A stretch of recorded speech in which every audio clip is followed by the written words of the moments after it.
자, 그리고 에이펙 정상회의가 이제 모두 마무리가 된 가운데 이 한미 관세 협상 타결과 함께 중국과의 7건 MOU 체결 등 정부에서는 많은 성과에 대해서 이 자화자찬을 했습니다.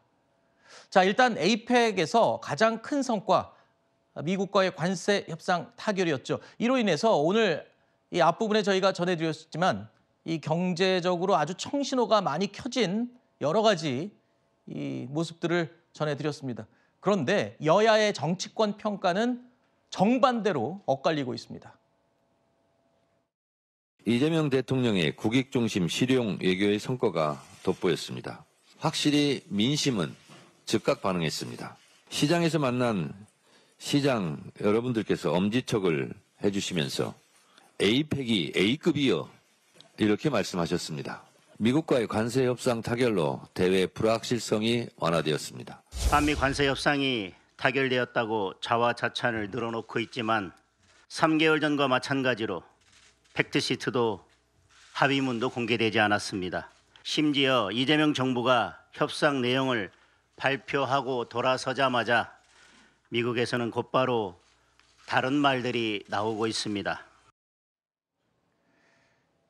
이 평가가 이렇게 엇갈리는 건 둘째치고 또 한미 관세 협상 결과에 대한 국회 비준 그리고 특별법 추진에 대한 입장도 첨예하게 맞서고 있습니다.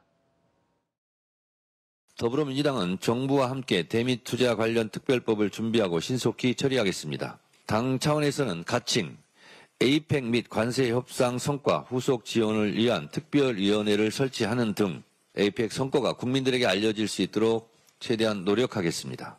절차상의 문제입니다. 한미 관세협정은 국민의 삶과 산업 전반에 중대한 영향을 미치는 사안으로 헌법 제60조에 따라 반드시 국회의 비준 동의를 받아야만 합니다. 그럼에도 이를 법률 제정으로 처리하려 한다면 국회의 비준 동의권을 무시하고 국민의 알 권리를 무시한 명백한 위헌적인 행위가 될 것입니다. 일단 에이펙 정상회의 뭐 잘한 게 있고 못한 게 있겠죠. 근데 국민의힘에서는 일단 뭐 이 시끄럽기만 했지 구체적으로 뭔가 문서화되거나 남은 게 없다. 이 부분을 지금 집중 공격하고 있네요. 네, 그렇습니다. 왜냐하면 국민의힘 입장에서는 이미 지난 7월 30날 김용범 정책실장이 그러니까 3개월 전이에요. 똑같이 타결됐다고 했거든요. 네. 근데 이번에는 타결이 아니라 합의됐다고 했습니다. 근데 왜 차이가 있냐면 김용범 실장이 그 당시에 어떤 좀 아픈 기억이 있었을 것 같아요. 왜냐하면 합의문이 필요 없을 정도로 타결됐다라고 정부에서 그렇게 자화자찬을 했지만 사실 디테일이 전혀 없었던 거 우리가 보지 않았습니까? 네. 미국이 뒤에서 뒤통수를 쳤다 이렇게 표현하지만 미국 트럼프 정부가 가변적인 건 전 세계가 다 알고 있습니다. 그걸 감안해서 사실상 국민들에게 설득도 하고 하면서 협상을 했어야 되지 않나. 지금도 역시 불안합니다. 왜냐하면 그때와 거의 좀 비슷하게 우리가 시장 개방을 하지 않았다. 농축산물. 근데 미국 상무장관은 개방했다라고 표현을 하고 또 지금 그 트럼프 대통령이 리더스 만찬에서 최종 단계에 이르렀다고 했지 타결이 됐다고 얘기하지 않았거든요. 그건 미국 언론들에서도 이견이 아직도 존재하고 있다라는 부분이 있으니까 사실 국민의힘 입장에서 이겁니다. 축배는 잔치를 우리가 벌였기 때문에 축배는 들어야 되지만 짧게 끝내고 네. 숙제를 해야 된다. 네. 숙제를 제대로 해야 국민들이 납득을 할 것이다라는 겁니다. 네, 네. 숙제를 잘 마무리 짓는 작업에 이미 돌입을 했고 정부에서 합의문과 관련해서는 조만간 그 제출이 될 것이다라고 이야기를 하고 있습니다. 야당에선 비판하실 수 있죠. 그리고 미국 행정부에서 협상 우리 정부가 설명한 내용과 다소 결이 다른 거 아니야? 이 부분과 관련해서 상식적으로 접근하면 되는 겁니다. 초강대국인 미국을 상대로 한국이 말을 지어낼 수 있겠습니까? 일본도 마찬가지예요. 처음에 이렇게 타결이 됐다라고 했을 때 자동차 관세도 15% 낮췄다고 했을 때 미국이 또 딴소리 하는 거예요. 트럭은 아닌데 트럭은 원래대로 25%인데 이런 상황을 제대로 점검한다면 이 부분과 관련해서 정부를 의도적인 흠집내기를 하고자 하는 것이 아닌가 이런 의혹을 좀 버리기가 어렵고 또 일부 의원들은 개인 기업들이 이룬 성취를 정부가 가로챘다, 도둑질했다라고까지 이야기를 하는 야당 의원이 계시던데 이게 맞는 평가이자 국민 눈높이에 맞는 분석입니까? 네. 이 부분과 관련해서 엔비디아도 정확하게는 대한민국과 협정을 체결한 것이라는 점 말씀드립니다. 알겠습니다. 사실 이제 이 관세 협상 끝난 지 정말 며칠 안 됐습니다. 이 효과가 어떻게 발현이 될지는 조금 지켜봐야 되겠죠. 자, 이재명 대통령의 한미 정상회담에서 이 핵 추진 잠수함에 대한 발언이 굉장히 관심을 끌기도 했었죠. 그런데 이 부분을 두고 또 국민의힘 쪽에서 지적을 하고 있습니다. 한미 정상회담 때 나왔던 그 깜짝 발언 다시 한번 들어보시죠. 우리가 핵무기를 적재한 잠수함을 만들겠다는 게 아니고 디젤 잠수함이 잠항 능력이 떨어지기 때문에 북한이나 아니면 중국 쪽 잠수함들 추적 활동에 제한이 있습니다. 실속 없는 결과의 배경에는 이재명 대통령의 외교적 실언이 자리하고 있습니다. 오히려 중국은 한반도 비핵화를 재확인하며 우리의 핵추진 잠수함 추진에 제동을 건 것으로 보입니다. 자, 그러니까 이 한중 정상회담 때 우리 이재명 대통령이 시진핑 주석에게 이 핵 잠수함과 관련된 이야기를 상세하게 설명을 했다는 겁니다. 저희 채널A 기자의 단독 보도 내용인데 그랬더니 시진핑 주석으로부터 유의하겠다라는 답변이 나왔다는 거예요. 네. 자, 그러면서 국민의힘에서는 이 점을 지적합니다. 아까 들으셨듯이 트럼프 대통령과의 정상회담 모두 발언에서 중국과 북한의 잠수함들이 왔다 갔다 하는데 이걸 탐지하는데 어려움이 있다 이런 발언을 하는 바람에 바로 다음 날 한중 회담이 있는데 네네. 저런 발언을 하면 시진핑이 좋아할 리 있겠냐.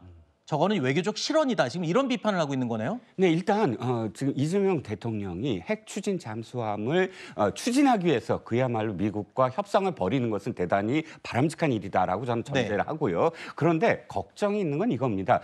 사실 그건 사실이에요. 뭐냐면 동해가 그야말로 러시아와 그다음에 중국의 뭐 잠수함이나 혹은 이 전투기에 사실 놀이터처럼 우리가 맨날 보도 받지 않습니까? 둘이 함께 우리의 카디스를 지나가고 있다든지 그런 점에서 진짜 우려되는 상황은 맞아요. 그런데 하필이면 왜 한중 정상회담 직전에 중국이라는 표현을 꼭 썼을까? 그건 대단히 아쉽고 그건 국민의힘이 지적하는 것만이 아니라 지금 외교 전문가들, 진영을 이렇게 가르지 않는 외교 전문가들도 그 표현은 사실 꺼내지 않는 것이 더 좋았을 것 같다라는 의견들이 나오는 것이고요. 그럼 저기서 유의하겠다라고 반응을 보인 시진핑의 의미는 뭡니까? 자, 시진핑도 저는 이렇게 생각을 해요. 에이펙에서 지금 중국이든 또 대한민국이든 미국이든 상황을 굉장히 관리하는 어떤 상황이에요. 그러니까 저는 이재명 대통령이 상황을 잘 관리했다라고는 생각합니다. 실언은 했지만. 하지만 이것이 중국이 그렇다고 해서 이걸 받아들이는 건 아니거든요. 네. 당연히 이 에이펙 끝난 다음에 아마도 그 환구15라든지 이런 데서 잠수함과 관련돼서는 굉장히 독한 말들이 나올 거예요. 네. 이제 정상회담 속에서 어쨌든 외교적 수사로서 그것을 이제 무마하는 어떤 단계로 우리가 받아들이면 될 것 같습니다. 네, 핵잠수함을 구비하는 건 대한민국의 30년 수건 사업이었습니다. 네. 보수 계통인 김영삼 전 대통령 때부터 추진을 해왔던 부분이에요.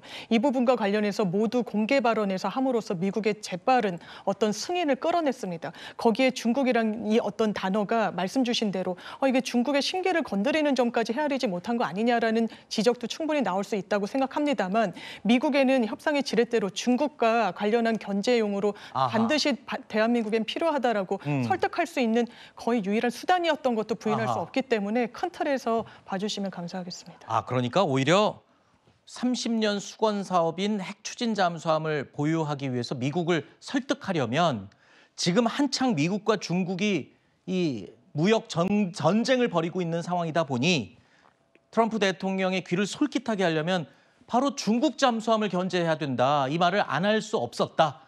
물론 바로 다음 날 한중 정상회담이 있어서 시진핑 주석이 이 말을 들을 걸 알면서도 한 것이다.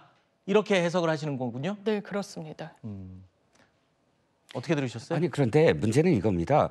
그게 설득이라고 표현하시려면 2019년도에 문재인 대통령이 트럼프 1기 트럼프 대통령에게 똑같은 얘기를 하고 똑같이 승인을 받았습니다. 그게 왜 안 됐느냐? 실현 불가능한 승인이었기 때문이거든요.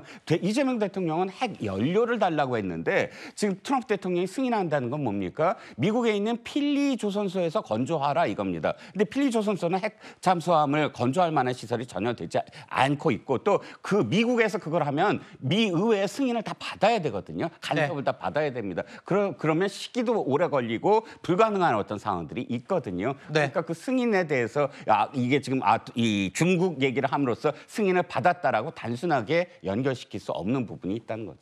알겠습니다. 정상회담 그리고 외교라는 게 워낙 이 많은 국가들이 복잡하게 얽혀 있기 때문에 우리만 좋은 상황으로 딱 떨어지는 경우는 별로 없는 것 같습니다. 우리가 좀 손해보는 부분도 있고 그만큼 또 얻어올 수 있는 부분이 있으면 끝까지 얻어오고 이래야 하는 아주 복잡한 사안이네요. 그런 특징들을 이번에 에이펙 정상회담을 통해서 정말 단면적으로 볼 수 있었던 것 같습니다.